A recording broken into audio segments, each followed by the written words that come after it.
Young age లో ఉన్న ఒక అమ్మాయి, ఎంత అమ్మని ఏజ్? 23 అండి. 23 ఇయర్స్కి అమ్మాయి చనిపోతా అని ఒక ఆలోచన పెట్టుకుంది అంటే వ్యవస్థ లోపమా, వ్యక్తుల లోపమా, తల్లిదండ్రుల లోపమా, సమాజం లోపమా అనేది మనం ఖచ్చితంగా ఆలోచించాల్సిన విషయం.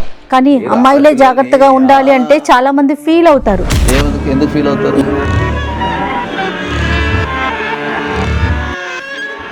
ఎలా జరిగింది, ఏం జరిగింది అంటే నాకు జాబ్ రిజైన్ పెట్టి ఊరు వెళ్ళిపోదామని కూడా ఫిక్స్ అయ్యాను. నాకు సూసైడ్ తప్పితే నేను ఆలోచన రావట్లేదు. వివరాలను ఏమైనా గోప్యంగా ఉంచడానికి అలాంటి అవకాశాలు ఏమైనా ఉంటాయా? ఇలాంటి ఇష్యూస్ ఉంటాయి, డెఫినెట్లీ ఉంటాయి. ఓకే. ఈ లైంగిక దాడులకు సంబంధించి అమ్మాయిల ఫోటోలు ప్రచారించడానికి కానీ, లేకపోతే ఎఫ్ఐఆర్ లో కూడా పేరు పెట్టడానికి లేదు, అన్నోన్ అని చెప్పి రాస్తున్నారు చాలా విషయాలలో. క్రిమినల్ కేసుకి వెళ్దామని అనేసి అనుకుంటున్నాం కదా, ఎలాంటి చర్యలు తీసుకునే అవకాశం ఉంటుంది నాగేశ్వర్ గారు? ఫిజికల్ రిలేషన్షిప్ అనేది కన్సెంట్ ఉన్నా కూడా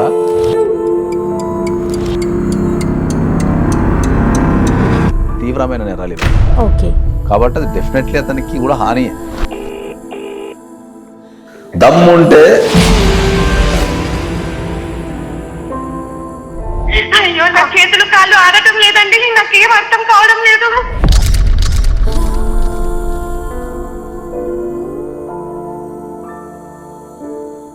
వెల్కమ్ టు అందమైన ప్రయాణం. నమస్తే నాగేశ్వర పూజారి గారు. నమస్తే అండి. నవ్య అనే ఒక అమ్మాయి మనల్ని అప్రోచ్ అయిందండి. ఈ తరం పిల్లలు ఎదుర్కొంటున్న ఒక సమస్య. మనం రెగ్యులర్గా మీరు చాలా వీడియోస్లో, చాలా కంటెంట్లో ఈ విషయాన్ని గురించి మాట్లాడుతూనే ఉన్నారు. ముందుగానే మీకు చెప్తున్నా, ఇలాంటి విషయాలు మీరు పూర్తి వ్యతిరేకి.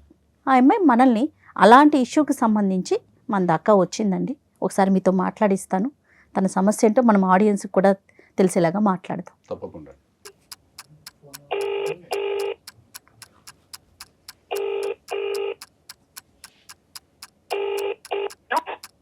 హలో, నమస్తే అండి. నవ్య గారా మాట్లాడేది?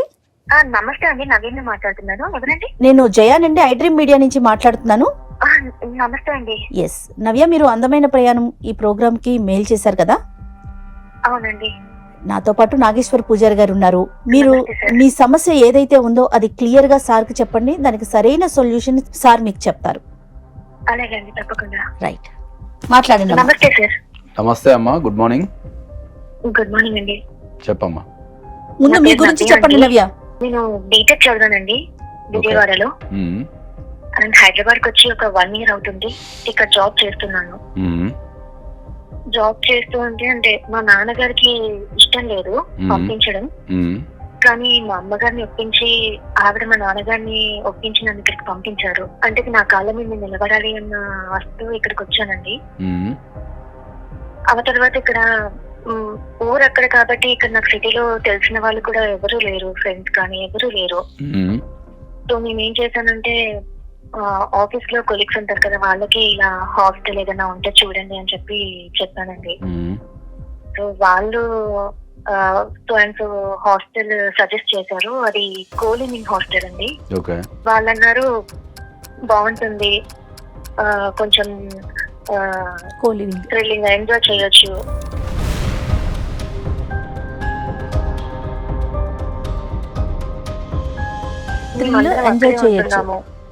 మనకి రెంట్ కూడా తక్కువ ఉంటుంది అలా చెప్పారండి. సో నేను వాళ్ళ మాటలో పడి నేను అక్కడే జాయిన్ అయ్యాను హాస్టల్లో. వాళ్ళందరూ కూడా అక్కడే ఉంటున్నారని జాయిన్ అయ్యాను. ఫస్ట్ అయితే రూమ్ లో నేను ఒక్కదాన్నే ఉన్నాను. ఆ తర్వాత సేమ్ నా అలాగే ఇంకొక అబ్బాయి హాస్టల్లో జాయిన్ అయ్యి నా రూమ్ లో ఉన్నాడు.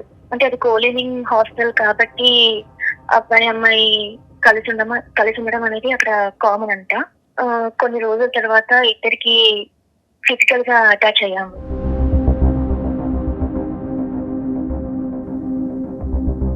ఫిజికల్ గా అటాచ్ అయ్యాక జస్ట్ నా లైఫ్ నేను లీడ్ చేస్తున్నాను, అతని లైఫ్ అతను లీడ్ చేస్తున్నాడు. తన పర్సనల్ విషయాలు కానీ నా పర్సనల్ విషయాలు కానీ ఏది తెలియదు.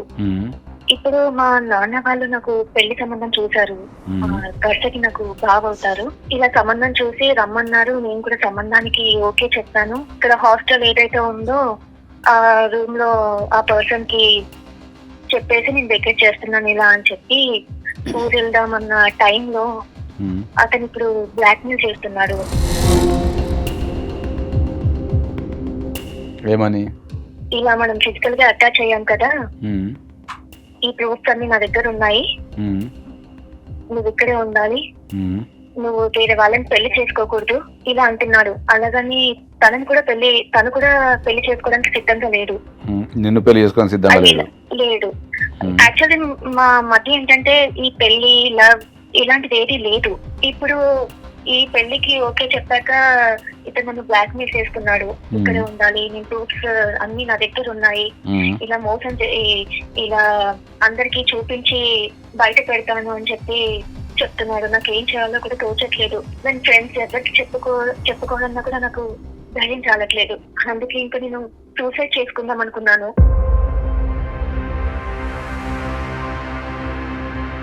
కానీ ఒక లైఫ్ సూసైడ్ చేసుకుందామని అంత దూరం వెళ్ళాక ఒక చిన్న హోప్ ఉంది. మీ షోకి ఇలా స్ట్రోల్ చేస్తూ ఉంటే మీ షో ఒకటి నాకు కనిపించింది. సో ఇక్కడికి వస్తే మిమ్మల్ని కాంటాక్ట్ అయితే ఏదైనా సొల్యూషన్ చెప్తారేమో అన్న హోప్ మీకు మెయిల్ చేశాను. అతను మీ ఆఫీస్ లో పనిచేస్తాడండి? ఓన్లీ మీ ఇద్దరు రూమ్మేట్స్ అంతేనా? రూమ్మేట్స్ అంతే అండి. ఇప్పుడు ఫిజికల్ రిలేషన్షిప్ ఏర్పరచుకోవడము లేకపోతే ఫిజికల్ గా పాల్గొనడం అనేది చాలా ఈజీ అయిపోయింది. నిజమైన ప్రేమ ఏడా చేసినా దొరుకుతలేదు. క్యాజువల్ థింగ్స్ అయిపోయింది, చాలా క్యాజువల్ థింగ్ అయిపోయింది. ఇప్పుడు ఆమె బాధలో ఉంది కాబట్టి ఇప్పుడు మనం ఆమెను ఏం అనలేం కాబట్టి ఫస్ట్ ఆమెను అప్రిషియేట్ చేయాల్సిన విషయం ఏంటి అంటే, ఎప్పుడైనా ఎవరైనా సరే చనిపోవాలని ఆలోచన వచ్చినప్పుడు నన్ను సంప్రదించండి, నేను కాపాడుకుంటా కంపల్సరీ. మనిషి జీవితం అనేది చాలా విలువైనది. ఓకే, పోరాటం నేర్చుకోవాలా. ఓకే, జీవితాన్ని మనం పోరాడి దాన్ని అనుభవించి మనం 10 మందికి ఆదర్శంగా నిలవాలి తప్ప ఉట్టిగా చనిపోవడం ఏంటి? యంగ్ ఏజ్లో ఉన్న ఒక అమ్మాయి, ఎంత అమ్మాయి ఏజ్? 23 అండి. 23 ఇయర్స్. 23 ఇయర్స్కి అమ్మాయి చనిపోతా అని ఒక ఆలోచన పెట్టుకుంది అంటే వ్యవస్థ లోపమా, వ్యక్తుల లోపమా, తల్లిదండ్రుల లోపమా, సమాజం లోపమా అనేది మనం ఖచ్చితంగా ఆలోచించాల్సిన విషయం. మీకు ఎవరికి ఎలాంటి సమస్యలు ఉన్నా కూడా కింద స్క్రోల్ అవుతున్న నెంబర్కి కాల్ చేయండి. సార్కి పిఏ మీకు కాల్ అటెండ్ చేస్తారు. నెక్స్ట్ సార్కి ఆ కాల్ ఫార్వర్డ్ చేయడం జరుగుతుంది. మీ సమస్యని పూర్తిగా పరిష్కరించడం జరుగుతుంది. తర్వాత సరే ఇది జనరల్గా క్రిమినల్ కేసు. ఇది యాక్చువల్లీ సరే ఇది క్రిమినల్ కేసు. మనం అబ్బాయి మీద పొల్యూషన్లో కేసు పెట్టి దాన్ని చేయాలా? ఈ ప్రోగ్రామ్ అయిపోయిన తర్వాత డెఫినెట్లీ మనం క్రిమినల్ కేసు పెట్టి అబ్బాయి మీద చర్యలు తీసుకుందాం. కానీ మనకి ఇప్పుడు అవగాహన కోసం ఖచ్చితంగా ఇక్కడ కౌన్సిలింగ్ ఇచ్చి మ్యాక్సిమం సమస్యను పరిష్కరించే ప్రయత్నం చేద్దాం ఇక్కడ. మరి అమ్మా, ఇప్పుడు ఆ అబ్బాయికి సంబంధించిన డీటెయిల్స్ ఏమున్నాయమ్మా? మీరు ఏమైనా కనుక్కున్నారా? ముందు నుంచి కూడా అతని పర్సనల్ లైఫ్ గురించి అతని డీటెయిల్స్ తెలియదు. జస్ట్ ఒక ఐటీ కంపెనీలో జాబ్ చేస్తాడని మాత్రమే తెలుసు. అమ్మా, నువ్వు 23 సంవత్సరాల ఏజ్ ఉన్న ఒక అమ్మాయివి. నువ్వు మీ అమ్మ నాన్న చాలా కష్టపడి నిన్ను బీటెక్ వరకు చదివించి నీ మీద నమ్మకంతో, నీ మీద గౌరవంతో, నువ్వు జీవితంలో ఎదుగుతావనే ఆశతోని నిన్ను హైదరాబాద్ సిటీకి పంపిస్తే మీరందరూ హైదరాబాద్కు వచ్చి ఏం చేస్తున్నారు? మిడిల్ క్లాస్ అండి, మరి మిడిల్ క్లాస్ ఫ్యామిలీ సపోర్టివ్ గా ఉందాం, నా కాళ్ళ మీద నిలబడ్డాము, వాళ్ళ పేరు నిలబడ్డామన్న ఉద్దేశంతో వచ్చాను. అమ్మా, బిహేవియర్ ఇలా జరుగుతుంది అని నేను అనుకోలేదండి. ఇలా జరుగుతుందని అసలు ఎక్స్పెక్ట్ చేయలేదు. అదే చెప్తున్నా అమ్మా, బిహేవియర్ కి మిడిల్ క్లాస్, పూర్, రిచ్ అంటే ఏమి ఉండదమ్మా. అది human behaviour is everybody in the same around the world. ఇప్పుడున్న సమాజంలో అమ్మాయిలే చాలా జాగ్రత్తగా ఉండాలా. నువ్వు ఎంత వెల్ డెవలప్డ్ కంట్రీ తీసుకున్నా, ఎంత పూర్ కంట్రీ తీసుకున్నా, నువ్వు ఏ స్థాయిలో ఎదిగినా కూడా ఉమెన్ ఈజ్ ఆల్వేస్ విక్టిమ్ ఎప్పటికీ. కాబట్టి చాలా మంది ఫీల్ అవుతారు. ఎందుకు ఫీల్ అవుతారు? ఏంటి అమ్మాయిలే జాగ్రత్తగా ఉండాలి, ఎందుకు అబ్బాయిలు జాగ్రత్తగా ఉండొద్దా? ఇలాంటి వర్షం మనం వింటూ ఉంటాం నాగేశ్వర గారు. ఫైనల్ గా లాస్ ఎవరు అవుతారు? వాళ్ళే అవుతారు. ఎస్పెషల్లీ నేను అందరికి ఏం చెప్తున్నాను అంటే, దయదలిచి మీరు కోలివింగ్ హాస్టల్లో ఇటువంటి కల్చర్ ని పెంచకండి అని చెప్తున్నాను. అవునండి, అసలు హాస్టల్స్ ఇచ్చేవాళ్ళు కూడా చెప్తున్నాను నేను. పోనీ మీ ఇద్దరు ఉన్న వాళ్ళు ఏమన్నా పెళ్లి చేసుకుంటామన్న ఒక కమిట్మెంట్ తో ఉన్నారా? అలాంటి అసలు అంశమే లేదంటున్నారు. మరి ఏంటి దీన్ని, ఈ రిలేషన్ ఏమనాలి చెప్పు? ఎలా జరిగింది, ఏం జరిగింది అంటే నాకు ఎలా చెప్పాలో కూడా అర్థం కావట్లేదు మేడం. కానీ అతను ఇప్పుడు బ్లాక్ మెయిల్ చేస్తున్నాడు. మనీ అది అని అంటే నేను మనీ కూడా ఇచ్చాను, కానీ ఇంకా ఇవ్వు అంటున్నాడు. ఆల్రెడీ బ్లాక్ మెయిల్ చేయటం. నేను జాబ్ కూడా రిజైన్ పెట్టాను. ఇలా అంతా అవుతుందని చెప్పి జాబ్ రిజైన్ పెట్టి ఊరు వెళ్ళిపోదామని కూడా ఫిక్స్ అయ్యాను. కానీ లాస్ట్ మినిట్ లో తను ఇలా చేస్తుంటే నాకు సూసైడ్ తప్పితే నేను ఆలోచన రావట్లేదు. అమ్మా, ప్రతి ఒక్కరు ఎలా చూపించాలి, వాళ్ళతో ఎలా చెప్పాలి అన్న నీకు నచ్చినట్టు నువ్వు చేస్తావు, నీకు నచ్చినట్టు బిహేవ్ చేస్తావు, ఇవాళ సమస్య రాగానే చచ్చిపోతావు, కథం. చచ్చిపోతావు. అంటే మేమందరం ఇక్కడ ఖాళీగా ఉండి సపోర్ట్లు కొట్టాలా?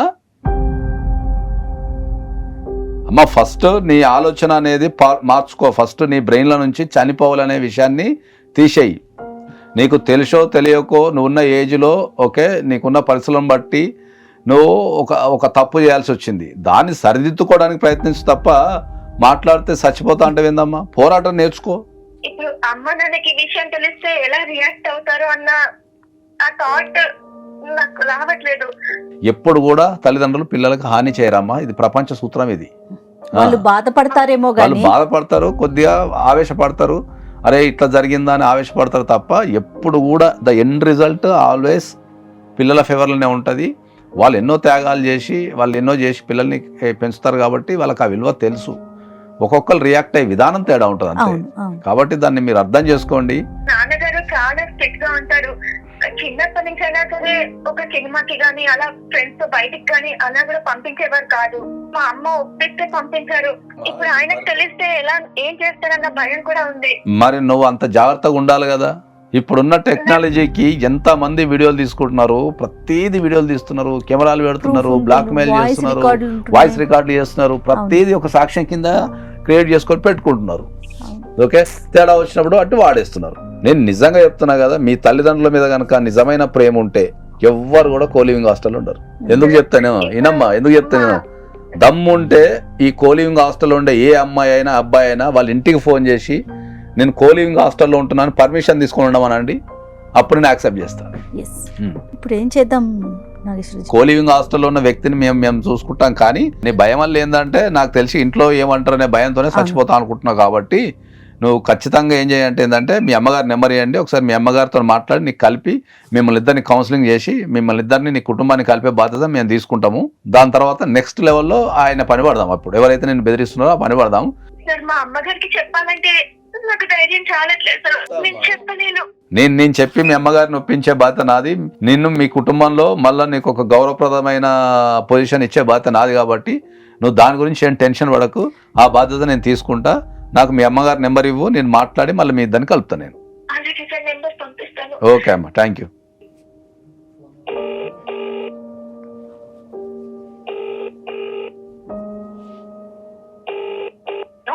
నమస్తే అండి, వరలక్ష్మి గారా మాట్లాడేది? అవునండి, మీరెవరండి? అమ్మా నమస్తే అమ్మా, నా పేరు జయ, నేను అందమైన ప్రయాణం ప్రోగ్రాం నుంచి మాట్లాడుతున్నాను. నాతో పాటు సీనియర్ అడ్వకేట్ నాగేశ్వర్ పూజారి గారు కూడా ఉన్నారు. అయినా మీరు నా నంబర్ కి చేయడం ఏంటండి? ఒక పని పడిందమ్మా మీతో, అందుకని కాల్ చేశాను. నవ్య మమ్మల్ని అప్రోచ్ అయిందమ్మా, తనకు ఒక సమస్య ఉండి. ఏమైందండి? మా అమ్మాయి బానే ఉంది కదా? తను ఆరోగ్యంగా ఉంది, చక్కగా ఉంది, మాతో మాట్లాడింది. మీరేం కంగారు పడద్దు, మీరు ఇంట్లోనే కూల్గా ఉన్నాను అంటే నాగేశ్వర గారు కూడా మీతో ఒకసారి మాట్లాడతారు. సరే అండి, ఒకసారి మాట్లాడమ్మా. బాగున్నారా? బాగున్నానండి. ఆరోగ్యం అంతా మంచిగా ఉందా అమ్మా? బానే ఉందండి. మీరు కాల్ చేశారంటే మా అమ్మాయికి ఏమైందో అని కొంచెం దడగా ఉంది. అమ్మాయికి ఏ రకమైన ఇబ్బంది ఏం లేదు. జస్ట్ ఒక విషయాన్ని మీతోని కులంకషంగా చర్చించడానికి మాత్రమే కాల్ చేసినాం తప్ప మీ అమ్మాయికి ఏం కాలేదమ్మా.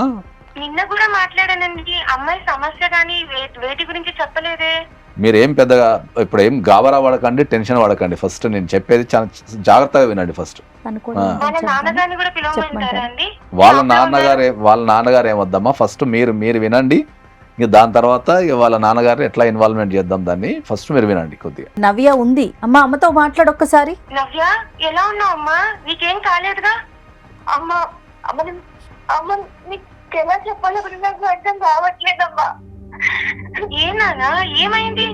అమ్మ నన్ను క్షమించమ్మా, నేను తప్పు చేశాను.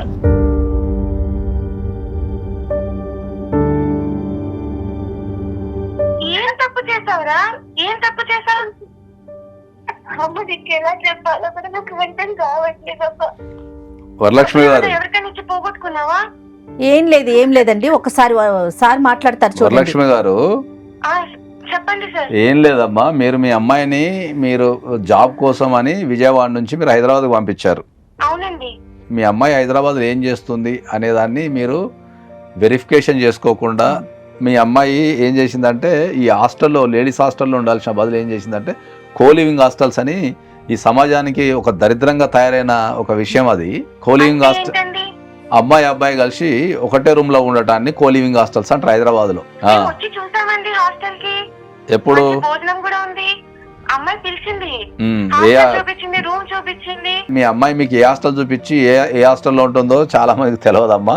హాస్టల్లో చేరేటప్పుడు పేరు లేదండి. అడిగాను కూడా, ఏంటమ్మా పేరు లేదు అంటే, ఇక్కడ అలానే ఉంటాయమ్మా కానీ ఇక్కడ బాగుంటది, భోజనం ఒకసారి తినండి, రూమ్ చూడండి, అన్ని చూపించింది, ఏసీ కూడా ఉందండి. మీరు చూసే కోణం ఒకటి, మీకు అక్కడ కనిపించేది ఇంకోటి. కాబట్టి మీరు మీ అమ్మాయి కోలివింగ్ హాస్టల్లో ఉంది, ఒక పెళ్లి కాని ఒక అమ్మాయి ఒక పెళ్లి కాని ఒక అబ్బాయి ఇద్దరు కలిసి ఒకటే రూమ్ లో ఎట్లుంటారమ్మా? ఈ సమాజం యాక్సెప్ట్ చేస్తుందా? మీరు యాక్సెప్ట్ చేస్తారా? అవును, అలా ఎలా ఉంటారు? అమ్మాయి ఉంటుందని చెప్పింది అమ్మాయి. లేదు, మీ అమ్మాయితో పాటు అబ్బాయి కూడా ఉంటున్నాడు అనే విషయము మీ అమ్మాయి చెప్పింది మాకు ఇప్పుడు. అయ్యో, అబ్బాయి గురించి ఏం చెప్పలేదండి, రోజు మాట్లాడుతున్నావు, నిన్న కూడా మాట్లాడాను. మరి అదే అంటున్నా. ఇప్పుడు సమస్య ఏంటంటే ఇప్పుడు కూడా కుదిరింది కదండి, ఇప్పుడేంటి కొత్తగా అబ్బాయి అంటున్నారు? అదే అంటున్నా. ఇప్పుడు దాని గురించనే కానీ మేము ఇప్పుడు దాని గురించి మాట్లాడటానికే మీ అమ్మాయి భయపడుతుంది. మీ అమ్మాయి చనిపోతా అని చెప్పేసి ఆమెకు ఒక రకమైన ఆలోచనలు చేస్తున్నాయి. అదృష్టం బాగుండి మాకు కాల్ చేయడం ద్వారా నేను మిమ్మల్ని కాంటాక్ట్ చేసి మీకు అది కౌన్సిలింగ్ అనేది చేయాలని డిసైడ్ అయినాం కాబట్టి మీకు కాంటాక్ట్ చేయడం జరిగింది. అసలు ఏం జరిగిందో నాకేం అర్థం కావట్లేదండి, చాలా కంగారు అవుతుంది. మీరు ఏం కంగారు పడకండి, అమ్మాయి సేఫ్ గానే ఉంది, ఇప్పుడు మీతో మాట్లాడుతుంది కూడా. కాకపోతే ఆ కోలివింగ్ హాస్టల్ ఉండడం ద్వారా అబ్బాయితోని రిలేషన్షిప్ ఏర్పరచుకుంది మీ అమ్మాయి. అంటే చుట్టాలు అవుతారా అండి? ఎవరికి? మీకా? రిలేషన్షిప్ అంటున్నారు. పెళ్లి కాకుండా ఒక వ్యక్తితోని భార్యాభర్తల కింద కోలివింగ్ హాస్టల్లో నివసిస్తుంది. క్లియర్ గా. అయ్యో, అలా ఎలా ఉండిద్దండి? ఇప్పుడు ఆ అబ్బాయి ఎప్పుడైతే మీరు పెళ్లి సంబంధం చూసిన తర్వాత పెళ్లి చేస్తాం అనగానే ఆ అబ్బాయికి చెప్పింది హాస్టల్ ఖాళీ చేసి వెళ్ళిపోతున్నా అని చెప్తే, ఇప్పుడు ఆ అబ్బాయి కొద్దిగా ఎదురు తిరిగి అట్లెట్లు వెళ్ళిపోతావు నువ్వు, ఖచ్చితంగా నాతో పాటు ఉండాల్సిందే, మనం ఆ రిలేషన్షిప్ కొనసాగించాల్సిందే, నువ్వు పెళ్లి చేసుకోవడానికి వీలు లేదు అని చెప్పేసి మీ అమ్మాయిని బెదిరించడం జరుగుతున్నది. అయ్యో, నలుగురు నవ్వులు పాలు చేసేసిందిగా.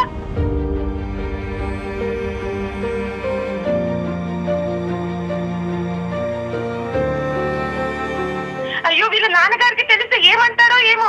అసలే వాళ్ళ నాన్నగారు ఒప్పుకోకపోతే నేను ఒప్పించి మరి, అలా కాదండి మన అమ్మాయి మీద నమ్మకం ఉంచుకోండి, ఈ 2 ఏళ్ళు పెళ్ళని కూడా ముందే చెప్పాము, అన్ని చెప్పాం కదండి, ఇలా ఎలా చేసింది? నాకేమో దడొచ్చేస్తుంది, అసలు ఏం చేయాలి నాకు అర్థం కావడం లేదు. అయ్యో, ఇది ఎవరికైనా మన చుట్టాలకి వాళ్ళకి తెలిస్తే ఏం మా పరువు పోతుందండి. ఓరి భగవంతుడా. ఇప్పుడు మీ అమ్మాయి డిప్రెషన్ లో ఉంది, భయపడుతుంది, ఆమె చనిపోవడానికి సిద్ధపడ్డది. సో అటువంటి పరిస్థితుల్లో ఉన్న అమ్మాయిని మనం అందరం కలిసి ధైర్యాన్ని ఇవ్వాలా, నిలబడాలి తప్ప వాళ్ళ మీద పడి మనం దాడి చేస్తే వాళ్ళు మరింత భయానికి గురైపోతారు. వాళ్ళు మన చేతుల నుంచి చేజారిపోయి వాళ్ళకి నచ్చిన డెసిషన్ తీసుకుంటారు. తెలిస్తే అమ్మో పక్కనిస్తాడా మమ్మల్ని? అయ్యో, ఆయన ఏమైపోతాడు? అసలు నువ్వు ఎలా చేసావమ్మా? నీకు ఏది తప్పే అమ్మా, నాకు అది అర్థమవుతుంది. ఇప్పుడు నాకు అర్థమవుతుంది. నాకు ఏం చాలా కూడా అర్థం కాకే వీళ్ళు అప్లోడ్ చేయడమ్మా. నీకు చెప్పే ధైర్యం కూడా నాకు చాలా లేదు, అందుకే నేను చచ్చిపోదాం అనుకున్నాను. నేను తప్పు తెలుసుకొని వచ్చానమ్మా. ఇప్పుడు నన్ను ఏం చేయమంటారు? నువ్వు తప్పు చేసేటప్పుడు మేము గుర్తు రాలేదా? మా ప్రేమ గుర్తు రాలేదా నీకు? అసలు నువ్వు మా కూతురువేనా? వరలక్ష్మి గారు, ఇప్పుడు ఆ పాప సమస్యలో ఉందండి. వరలక్ష్మి గారు, మీ పాప నవ్య చాలా సమస్యలో ఉంది, మానసికంగా ఇబ్బంది పడుతోంది. దయచేసి పిల్లని కాపాడుకునే ప్రయత్నం చేద్దాం మనం. దయచేసి మీరు కొంచెం సావధానంగా ఉండండి ప్లీజ్. అయ్యో, నా చేతులు కాళ్ళు ఆడటం లేదండి, నాకేం అర్థం కావడం లేదు.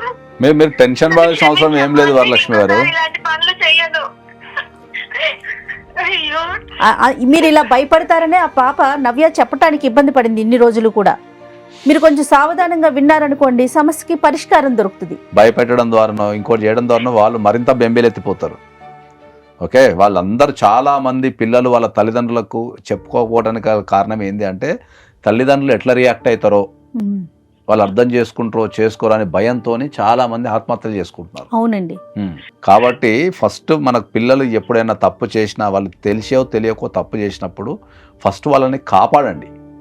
కాపాడిన తర్వాత నెక్స్ట్ లెవెల్లో వాళ్ళకి కౌన్సిలింగ్ ఇచ్చాలి తప్ప, సరిదిద్దాలి తప్ప, ఎవరైనా తప్పు చేసినా అనగానే వాళ్ళ మీద పడి దాడి చేయటమో, వాళ్ళని బెదిరించడమో, వాళ్ళని భయపెట్టడమో ఎప్పుడు చేయొద్దు అని చెప్పి నేను చెప్తున్నాను. ఫస్ట్ మీరు అర్థం చేసుకోండి, ఆ అమ్మాయి ఉన్న పరిస్థితుల వల్ల తప్పు చేసి ఉండొచ్చు, దాన్ని మీరు అంగీకరించాలి. ఫస్ట్ ఇప్పుడు జరిగిపోయిన దాని గురించి మనం మర్చిపోయి జరగాల్సిన దాని గురించి మీద శ్రద్ధ పెడితే మనం సమస్యను పరిష్కరించడం అనేది చాలా ఈజీ అవుతుంది. కరెక్ట్. కానీ ఇప్పుడు ఆ తప్పు నుంచి ఎలా బయటపడాలి? దానికి మేము ఉన్నామండి. ఏం చెప్పాలి? సమాజంలో మా తల్లిని ఎత్తుకోవాలి. నాకేం అర్థం కావడం లేదు. అదృష్టం మా నాన్నకమ్మ సార్ మీరే చెప్పాలి సార్ దీనికి. అదృష్టం బాగుండి ఇంకా మీరు మీ అమ్మాయి ఇప్పుడు మాకు కాల్ చేసింది కాబట్టి ప్రాణాలతోనే ఉంది. అదే ఇప్పుడు మేము మాట్లాడకుండానో నువ్వు మాట్లాడకుండానో ఆమెని ఏదన్నా చేసి ఉంటే ఆమె తనను తాను బలి తీసుకునే అవకాశం ఉందమ్మా. మీరు అర్థం చేసుకోండి ఫస్ట్. అది ఆ అమ్మాయి రియలైజ్ అయింది. అమ్మాయి ఆ అమ్మాయి చేయదు, ఎందుకంటే మాకు కాల్ చేసింది కాబట్టి ఆ అమ్మాయి చేయదు. మీరు ఏం టెన్షన్ పడకండి. ఆ అమ్మాయి ఉన్న స్థితిలో మేము ఫస్ట్ హాస్టల్ నుంచి వెకేట్ చేయమని చెప్పండి. నెక్స్ట్ లెవెల్లో మేమే దగ్గరుండి ఓకే ఆ అబ్బాయి మీద పోలీస్ కంప్లైంట్ ఇచ్చి ఆ అబ్బాయిని పోలీస్ స్టేషన్ పిలిపించేసి దానికి సంబంధించిన ఏదైతే లీగల్ చర్యలను తీసుకొని వాటికి సంబంధించిన ఏదైతే వీళ్ళకి ఏమన్నా కమ్యూనికేషన్ ఏమన్నా ఉంటే అవన్నీ ఫోన్ల నుంచి కంపల్సరీ డిలీట్ చేపిస్తాం. ఓకే అవును. కొన్ని సందర్భాలలో వాళ్ళు చెప్పుకోలేని పరిస్థితి ఏర్పడుతుంది కాబట్టి ఎవ్వరు కూడా రిలేషన్షిప్కి వెళ్ళేటప్పుడు ఇంట్లో పర్మిషన్ తీసుకుని వెళ్ళారమ్మా. తెలియని తనంతోనే వెళ్తుంటారు కాబట్టి అది జరిగిపోయిన విషయాన్ని మరీ గుర్తు చేసుకొని మరింత బాధపడటం కంటే ఫస్ట్ మీరు ఇమ్మీడియట్లీ మీ అమ్మాయిని మీ దగ్గర తెచ్చుకోండి. తెచ్చుకున్న తర్వాత ఆమెకి కౌన్సిల్ చేయండి, ధైర్యాన్ని ఇవ్వండి. సరే జరిగిన తప్పేదో జరిగిపోయింది, మేము నిలబడతామని చెప్పండి. ఆమెకు భరోసాని ఇవ్వండి ఫస్ట్. ఎందుకంటే ఏ మనిషి అయినా సరే ఒక్కసారి డిప్రెషన్లోకి వెళితే ఆ డిప్రెషన్ నుంచి ఆ మనిషిని లాగటానికి చాలా కష్టపడాల్సి వస్తుంది. ఫస్ట్ మనం ఏ మనిషి కూడా డిప్రెషన్లోకి వెళ్లకుండా చూసుకోవాలి. అది ప్రథమ కర్తవ్యం. ఇప్పుడు ఎప్పుడూ నవ్వుతూ చిలాకి ఉండే అమ్మాయి ఇవాళ తన ఆలోచనలు ఏంటంటే చచ్చిపోతే బాగుండు అనే ఆలోచనలోకి వచ్చింది అమ్మాయి. జరిగింది ఏదో జరిగిందమ్మా, నువ్వు ఎటువంటి పిచ్చి పనులు చేసుకోవద్దు. నువ్వు ఇంటికి వచ్చేసాయి, నేను ఎట్లా నాన్నగారికి సర్ది చెప్పుకుంటాను. నువ్వు రా ఫస్ట్. జరిగిపోయిన దాని గురించి నువ్వు కూడా ఎక్కువ ఆలోచించకుండా నేను ఆ అబ్బాయికి సంబంధించి ఏదైతే ఉందో అది చట్టపరమైన చర్యలు నేను తీసుకుంటా, ఒక క్రిమినల్ కేసు పెడతా. ఖచ్చితంగా ఆ అబ్బాయి నీ జీవితంలో మళ్ళీ ఎప్పుడు రాకుండా చూసుకునే బాధ్యత నేను వహిస్తా అమ్మా. ఇక్కడ ఒక చిన్న విషయం నాగేశ్వర గారు, ఇప్పుడు ఆడపిల్ల పెళ్లి కావాల్సిన పిల్ల వాళ్ళకి ఎలాంటి భయం ఉంటుందంటే పోలీస్ స్టేషన్లు కంప్లైంట్లు ఎవరికైనా సహజంగా ఇలా వెళ్తే రేపు రోజున ఎట్లాగో ఇలాంటి అనుమానం ఉంటుంది కదా. వివరాలను ఏమైనా గోప్యంగా ఉంచడానికి అలాంటి అవకాశాలు ఏమైనా ఉంటాయా? ఇలాంటి ఇష్యూస్లు ఉంటాయి, డెఫినెట్లీ ఉంటాయి. మనకున్న సమస్య తీవ్రతను బట్టి చాలా వరకు అమ్మాయిలకు సంబంధించి సుప్రీంకోర్టు గైడ్లైన్స్ కూడా ఉన్నాయి. ఈ లైంగిక దాడులకు సంబంధించి అమ్మాయిల ఫోటోలు ప్రచారించడానికి కానీ లేకపోతే ఎఫ్ఐఆర్ లో కూడా పేరు పెట్టడానికి లేదు, కంప్లైంట్ పేరు పెట్టడానికి లేకుండా అన్నోన్ అని చెప్పి రాస్తున్నారు. చాలా విషయాలలో గవర్నమెంట్ కానీ చట్టాలు కానీ గోప్యత పాటిస్తున్నాయి. చాలా వరకు సమస్యల తీవ్రతను బట్టి కేసులు కాకుండా పరిష్కరిస్తున్నారు పోలీస్ స్టేషన్లలో కూడా, అది ఉన్న తీవ్రతను బట్టి. కాబట్టి దాని గురించి ఏ అమ్మాయికైనా అన్యాయం జరిగినప్పుడు ధైర్యంగా ఎదుర్కోవడం నేర్చుకోవాలి తప్ప ఈ భయపడి ఇటువంటి చేయటం వల్ల సమస్య మరింత జటిలమవుతుంది. ఒకవేళ ఆ అబ్బాయితో క్రిమినల్ కేసుకి వెళ్దామని అనేసి అనుకుంటున్నాం కదా, ఎలాంటి చర్యలు తీసుకునే అవకాశం ఉంటుంది నాగేశ్వర్ గారు? క్రిమినల్ చర్యలు అంటే ఏంటంటే ఫస్ట్ మనకి ఎఫ్ఐఆర్ చేసి అరెస్ట్ చేసే అవకాశం ఉంటుంది definitely. Even though it is a consent, physical relationship అనేది కన్సెంట్ ఉన్నా కూడా థ్రెటనింగ్ చేయటం, బెదిరించడం, థ్రెటనింగ్ చేయటం, ఎవిడెన్స్ ని వాడుకోవడం అనేది చాలా తీవ్రమైన నేరాలు ఇవన్నీ. కాబట్టి అది డెఫినెట్లీ అతనికి కూడా హానియే. చట్టపరంగా కఠినమైన శిక్షలు పడే అవకాశం ఉంటుంది. కాబట్టి దాన్ని మనం ఖచ్చితంగా ఆయనకు కూడా కౌన్సిలింగ్ ఇచ్చి డీటెయిల్స్ అన్ని కూడా మాకు పంపించమ్మా. తర్వాత సార్ వాళ్ళ టీం కూర్చొని మాట్లాడి దాన్ని ఎలా ముందుకు తీసుకెళ్లాలో చూస్తాం. నువ్వైతే ఆ విషయాన్ని గురించి ఆలోచించొద్దు అంటే భయపడొద్దు. మీ మాటలు విన్నాక నాకు కొంచెం ధైర్యం వచ్చింది సార్. ఇప్పుడు అమ్మాయి తనే వచ్చేసిద్దిగా, లేకపోతే నేను వాళ్ళ నాన్నగారు వెళ్ళి తీసుకురమ్మంటారా? ఏం లేదమ్మా, అమ్మాయి వచ్చేస్తుంది. మీరు ఏం టెన్షన్ పడకండి. విజయవాడ దగ్గరే కాబట్టి మీరు టికెట్ బుక్ చేసుకుని అమ్మాయి వచ్చేస్తుంది. అమ్మాయిని మాత్రం ఇంట్లో కొద్దిగా జాగ్రత్త చూసుకోండి. ఆమెను ఏ విధంగా మీరు ఇబ్బంది పెట్టకండి. నేను చూసుకుంటాను సార్. జాగ్రత్త చూసుకోండి. మీకు ఏ ఇబ్బంది ఉన్నా మాకు కాల్ చేయండి. అమ్మాయి పేరు మా వివరాలు ఏవి రాకుండా మా కుటుంబాన్ని మీరే కాపాడాలి. ఎక్కడ కూడా ఏం రావమ్మా, మేము చూసుకుంటామమ్మా. ఓకేనా? Thank you sir. Thank you madam. Okay తల్లి నవ్య, నువ్వు జాగ్రత్తగా వచ్చేరా. నువ్వు ఎటువంటి పని చేసుకోవద్దు. నువ్వు లేకపోతే మేము ఏమైపోతామమ్మా. ప్లీజ్ అమ్మా, ఇంకా జాగ్రత్తగా వస్తాను. Okay, don't worry. హ్యాపీగా ఇంటికి వెళ్ళిపో ముందు నువ్వైతే. Thank you ma'am. Thank you sir. Okay madam. Okay sir. చట్టాల మీద అవగాహన లేకపోవటం, అటువైపున అబ్బాయికి కూడా ఇప్పుడు అమ్మాయికి ఎంత లేదో రేపు నేను ఇలా బెదిరిస్తున్నాను, ఎటుపోయి ఎటొస్తుందో, నా మీద ఏమైనా కేసులు పెడతారేమో, ఇలాంటి అవగాహన యువతలో కాస్త తక్కువైందని అనిపిస్తోంది నాగేశ్వర గారు. తక్కువ కాదు, అసలు యువతలో అవగాహన లేదు. చట్టాల మీద అవగాహన, చట్టాల మీద జీరో అవగాహన. వాళ్ళు ఎంగేజ్లో ఉన్నప్పుడు కొన్ని వాళ్ళ మీద ఎఫ్ఐఆర్ అయితే ఆ ఎఫ్ఐఆర్ అనేది వాళ్ళని జీవితాంతం వేటాడుతుంది అనే విషయాన్ని చాలామంది గుర్తిస్తాం లేరు. అవునండి. చాలామంది యువత చదువుకునే టైంలో డ్రగ్స్ కేసులనో లేకపోతే సైబర్ క్రైమ్స్ అనో ఇదిగో లేకపోతే రిలేషన్షిప్స్ క్రైమ్స్ అనో కావటం ద్వారా వాళ్ళకు పాస్పోర్ట్ అనేది ఇబ్బంది ఎదురవుతుంది. తర్వాత వాళ్ళు ఏదైనా జాబ్ చేయాలనుకుంటే ఇప్పుడు ప్రతి కంపెనీ బ్యాక్గ్రౌండ్ వెరిఫికేషన్ చేస్తున్నారు. అవునండి. ఇప్పుడు అంతా ఆన్లైన్ అయిపోయింది. ఆ బ్యాక్గ్రౌండ్ వెరిఫికేషన్లో ఏంటంటే క్రైమ్ జరిగింది, ఎఫ్ఐఆర్ ఉందంటే జాబులు ఇస్తాం లేరు, వీసాలకు ప్రాబ్లం అవుతున్నది, ఆ కేసు నుంచి బయటపడటానికి ఆ రిమార్క్ అవుతున్నది, జీవితాంతం రిమార్క్ ఉంటుంది. కాబట్టి నేను అందరికీ ఏం చెప్తున్నా అంటే ఎంగేజ్లో discipline is the most important thing. ఈ 15 సంవత్సరాల నుంచి 25 సంవత్సరాల మధ్యలో వీళ్ళు ఈ ఏమంటారు క్షణికావేశాలకు కానీ లేకపోతే జీవితం మీద అవగాహన లేకుండా కానీ లేకపోతే వాళ్ళ దృష్టిలో ఎంజాయ్మెంట్ అనుకుని కానీ ఈ డ్రగ్స్కు బానిస కావటమో లేకపోతే మనీ సంపాదించే క్రమంలో సైబర్ క్రైమ్స్కి పాల్పడటమో లేకపోతే ఈ రిలేషన్షిప్స్ పేరు మీద వాళ్ళు ఇబ్బంది పడుతూ ఎదుటి వాళ్ళని ఇబ్బంది పెట్టడం అనేది చాలా తప్పు అది. కాబట్టి యువతకు నేను ప్రత్యేకంగా చెప్తున్నా ఏంటంటే ఎటువంటి క్రమంలో కూడా మీరు 15 నుంచి 25 సంవత్సరాల మధ్యలో చట్టాన్ని తెలుసుకోండి, చట్టాన్ని పాటించండి, జీవితాన్ని సుఖమయం చేసుకోండి. కేసులు పెట్టుకొని జీవితాన్ని ఖరాబ్ చేసుకుంటే ఒక్కసారి ఎఫ్ఐఆర్ అయితే ఆ రికార్డు ఈ భూమి మీద ఉన్నంతకాలం ఉంటుంది. కాబట్టి ఖచ్చితంగా మీరు యువత అంతా ఖచ్చితంగా గమనించాల్సిన విషయం. కాబట్టి మీరు చాలా జాగ్రత్తగా ఉండండి. మీకు ఏమైనా ఇబ్బంది ఎదురైతే మమ్మల్ని కాంటాక్ట్ చేయండి. మేము సలహాలు సూచనలు 100% ఇస్తాం. రైట్ అండి. నమస్తే.